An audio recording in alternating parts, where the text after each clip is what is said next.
Hello students, स्वागत है आपका मेरे YouTube channel DG study target में।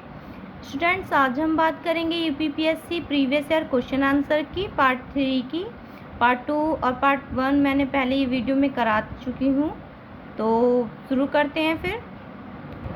Question number first, sleep apnoea एक भयंकर निद्रा दोष है जिसमें लोग निद्रा में चलते हैं बिना इस ज्ञान के कि वे क्या कर रहे हैं। सेकंड है, निद्रा में आंखें आधी खुली रहती हैं। थर्ड है, निद्रा में बार बार थोड़ी थोड़ी देर के लिए श्वास बाधित होता रहता है और निद्रा में तीव्र गति से खर्राटे लेते हैं। तो क्या सही है इसमें से? इसका ऑप्शन नंबर थर्ड सही है, ऑप्शन सी। निद्रा में थोड़ी थोड़ी देर के लिए श्वास बाधित होता रहता है। इसमें क्या होता है, स्लीप एपनिया में क्या होता है, इसमें हमें रात को अच्छे से नींद नहीं आती है और दिन में बार बार नींद आने जैसा एहसास होता है हमें। लेकिन जब हम रात को सोते हैं, एक तो हमें नींद अच्छी नहीं आती, ऊपर से जो आती भी है उसमें जो हमारी सांसें हैं वो थोड़ी थोड़ी देर के लिए रुकती रहती हैं, यानी कि हमारी जो श्वास नलिका है वो इस रोग में अवरुद्ध होती रहती है हमारे बीच बीच में।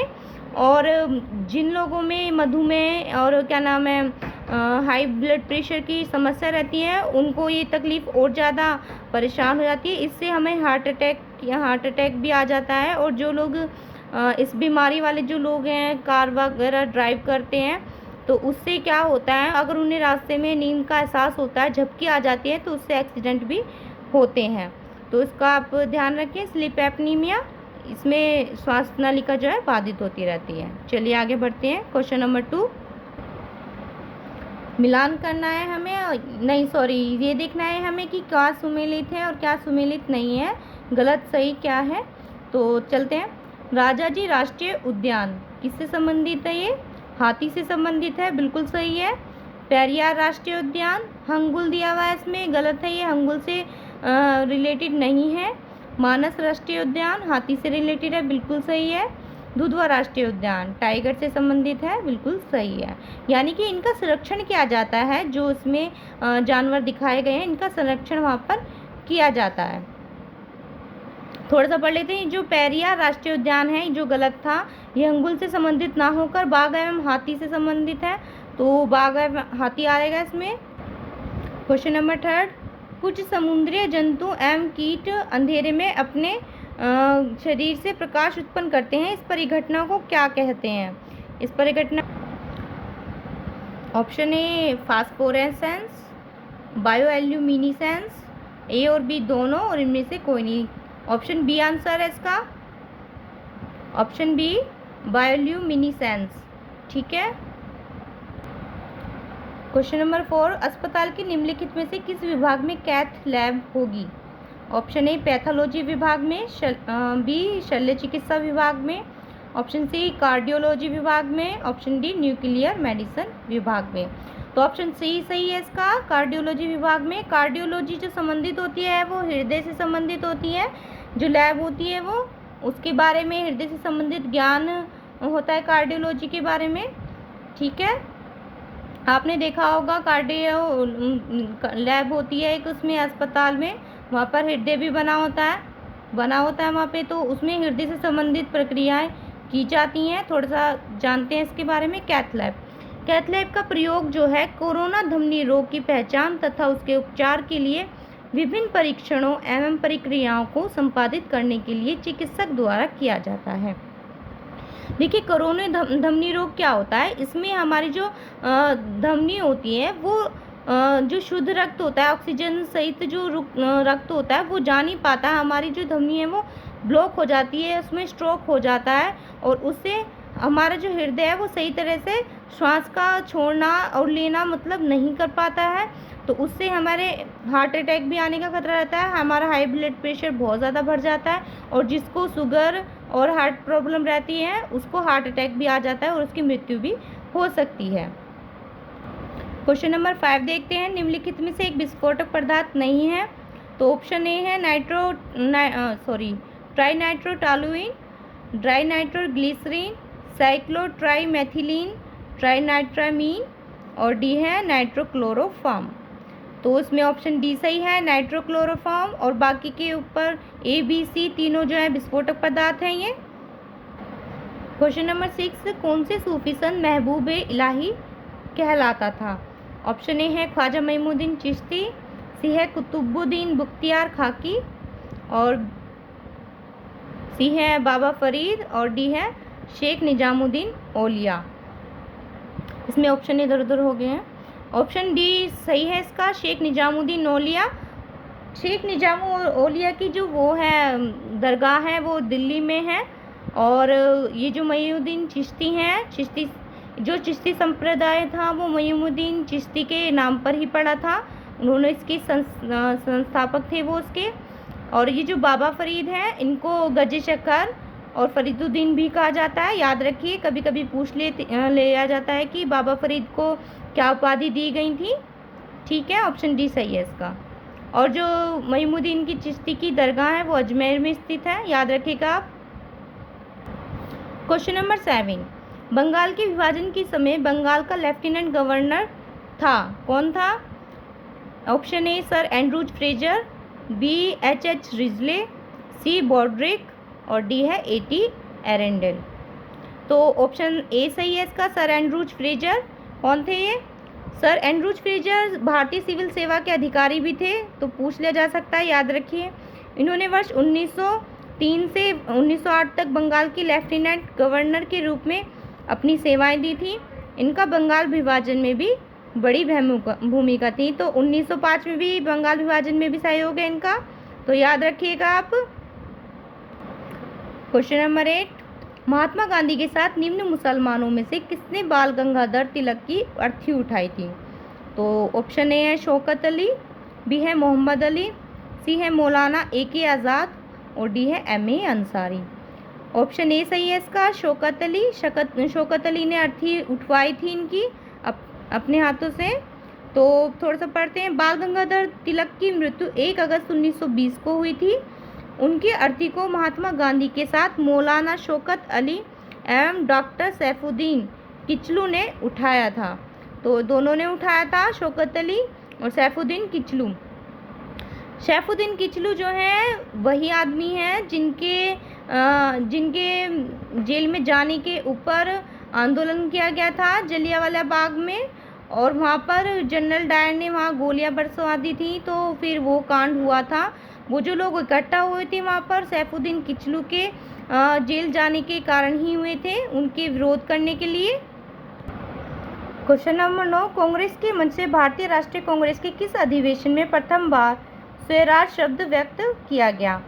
ऑप्शन है बनारस अधिवेशन 1905, बी है कलकत्ता अधिवेशन 1906, सूरत अधिवेशन 1907, और उपयुक्त में से कोई नहीं। ऑप्शन बी सही है इसका, कलकत्ता अधिवेशन 1906, ये सही हो जाएगा। और जो हमारा फर्स्ट अधिवेशन हुआ था वो हमारा पूना में हुआ था, यानी मुंबई पूना में हुआ था। WC बनर्जी इसके अध्यक्ष थे, और ये जो है पहले ईसाई अध्यक्ष थे जिन्होंने इनकी अध्यक्षता की थी। पहले अधिवेशन की अध्यक्षता की थी WC बनर्जी ने, पूछ लिया जाता है ये। क्वेश्चन नंबर 10, भारतीय राष्ट्रीय आंदोलन से संबंधित निम्नलिखित घटनाओं पर विचार कीजिए और इन्हें सही कालक्रम में लगाइए। ऑप्शन है BG तिलक का निधन, बी है एक अधिनियम के रूप में रोलेट विधेयक का पास होना, 3 है जलियांवाला बाग नरसंहार, और 4th है भारतीय राष्ट्रीय कांग्रेस का अमृतसर अधिवेशन 1919। तो क्या होगा इसका, सबसे पहले क्या क्या हुआ था, चलो देखते हैं। ऑप्शन है इसका 2, 3, 4, 1, यानी कि सबसे पहले हमारा रोलेट एक्ट विधायक जो है पास हुआ था, फिर हुआ था हमारा जलियांवाला बाग नरसंहार, 4th पे आता है हमारा फिर भारतीय राष्ट्रीय कांग्रेस का अमृतसर अधिवेशन 1919, और फिर फर्स्ट आता है BG तिलक का निधन। तो थोड़ा सा अब देखिए आप, मैंने ये सब लिख दिया है यहाँ पे। रोलेट विधेयक पास 10 मार्च 1919, फिर 13 अप्रैल 1919, जलियांवाला बाग के बारे में मैंने अभी अब आपको बताया, अमृतसर अधिवेशन दिसंबर 1919, और BG तिलक का निधन 1 अगस्त 1920। पहले क्वेश्चन में भी आया है ये अभी। क्वेश्चन नंबर 11, अपनी फांसी से पूर्व निम्नलिखित क्रांतीय कार्यों में से किस एक ने पीने हेतु दिए गए दूध को अस्वीकार कर दिया और कहा अब मैं केवल अपनी माँ का दूध लूँगा? तो कौन थे? ऑप्शन है राजगुरु, बी है अशफाकुल्ला, सी है रामप्रसाद बिस्मिल और डी है भगत सिंह। तो ऑप्शन ए है इसका, और आंसर है इसका सी ऑप्शन, रामप्रसाद बिस्मिल। राजगुरु और भगत सिंह को फांसी दी गई थी 23 मार्च 1931 में, पूछ लिया जाता है। और ये राजगुरु भगत सिंह, मिलान करना है हमें। क्वेश्चन नंबर 12 है। तो विनोबा भावे किससे संबंधित थे? व्यक्तिगत सत्याग्रह से संबंधित थे, तो ऑप्शन 2 के साथ मिलान होगा ये। बीजी तिलक किससे संबंधित थे? होम रूल आंदोलन से। और बीजी तिलक के साथ एनी बेसेंट भी थी जो इस आंदोलन से संबंधित थी। अरुणा आसफ अली, देखिए जब भारत छोड़ो आंदोलन शुरू हुआ था तो फिर महात्मा गांधी जी को जो है जेल में डाल दिया गया था, और फिर उनका जो नेतृत्व किया था इस आंदोलन का वो अरुणा आसफ अली ने किया था, तो वो भी इससे रिलेटेड है। तो 4th इसका हो जाएगा सरोजनी नायडू जो है धरसना रेड से संबंधित है, तो 4th का 3 हो जाएगा। तो इसका ऑप्शन हो जाएगा 2143, ये सही है। क्वेश्चन नंबर 13, काकोरी केस के अभियुक्तों के बचाव हेतु किसकी अध्यक्षता में एक समिति का गठन हुआ था? तो ऑप्शन है आचार्य नरेंद्र देव, बी है गोविंद बल्लभ पंत, सी है चंद्रभानु गुप्त और डी है मोतीलाल नेहरू। ऑप्शन बी सही है इसका, गोविंद बल्लभ पंत। इस क्वेश्चन के लिए थोड़ा सा नोट पढ़ते हैं। काकोरी कांड में आजीवन कारावास से दंडित श्री योगेश चंद्र चटर्जी ने अपनी आत्मकथा इन सर्च ऑफ फ्रीडम में स्पष्ट लिखा है कि पंडित मोतीलाल नेहरू ने गोविंद बल्लभ पंत के नेतृत्व में काकोरी कांड बचाव समिति का गठन किया था। तो ये जो इनकी आत्मकथा है इससे ये कनेक्ट करके देखा गया है, इसमें इन्होंने जिक्र किया है इस चीज़ का कि गोविंद बल्लभ पंत के नेतृत्व में हुआ था ये सब, तो इसलिए इनका नाम आया है। Question number 14, the man who divided India पुस्तक के लेखक थे? Option A Mohammad Abul Kalam Azad, option B doctor Rajendra Prasad, C है रफीक जकारिया और डी है लैरी कॉलिंस और डोमिनिक लिपियर। तो रफीक जकारिया इसका सही आंसर है, ऑप्शन सी। इम्पोर्टेंट क्वेश्चन है, ये आया हुआ है। मैं जितने भी क्वेश्चन बता रही हूँ वो सब इम्पोर्टेंट हैं और आए हुए क्वेश्चन हैं, क्योंकि मैं previous year question answer series करा रही हूँ, तो ध्यान दीजिएगा आए हुए क्वेश्चन। क्वेश्चन नंबर 15, निम्नलिखित में से कौन से विधान प्रारूप समिति के सदस्य थे? ऑप्शन ए है N Gopalaswami, option B Jawaharlal Nehru, C है अलादी कृष्ण स्वामी अय्यर और 4th है सरदार पटेल। तो कौन कौन सही है इसमें? ए और सी सही है, यानी कि एन गोपालस्वामी और अलादी कृष्ण स्वामी अय्यर, इसमें 5 थे इसके अंदर समिति के अंदर। थोड़ा सा जान लेते हैं। संविधान प्रारूप समिति के सदस्य अलादीन कृष्ण स्वामी अय्यर, एन गोपालस्वामी अयंगर। देखिए अय्यर और अयंगर में ध्यान रखिएगा आप, VL मिलर और मोहम्मद सादुल्ला एवं DP खेतान। तो ये 5 सदस्य थे इसमें, जिनमें से 2 के नाम इसमें दिए हुए हैं और जवाहरलाल नेहरू सरदार पटेल का इसमें नाम नहीं है, तो ये गलत हैं दोनों। और प्रारूप समिति के अध्यक्ष भी पूछ लिए जाते हैं, तो BR अम्बेडकर थे इसके अध्यक्ष, ध्यान रखिएगा, पूछ लिया जाता है 1 लाइन क्वेश्चन में भी। क्वेश्चन नंबर 16, भारत सरकार द्वारा घोषित ABC सूचकांक का संबंध है? ऑप्शन ए कृषि, ऑप्शन बी संचार, सी है स्वास्थ्य से और डी है शिक्षा से। तो स्वास्थ्य से संबंधित है ये। इसकी फुल फॉर्म देख लेते हैं, 1 नंबर में पूछ ली जाती है ABC, equipment of babies and children इंडर। तो इससे रिलेटेड है चिल्ड्रन से। और इसमें क्या क्या किया जाता है?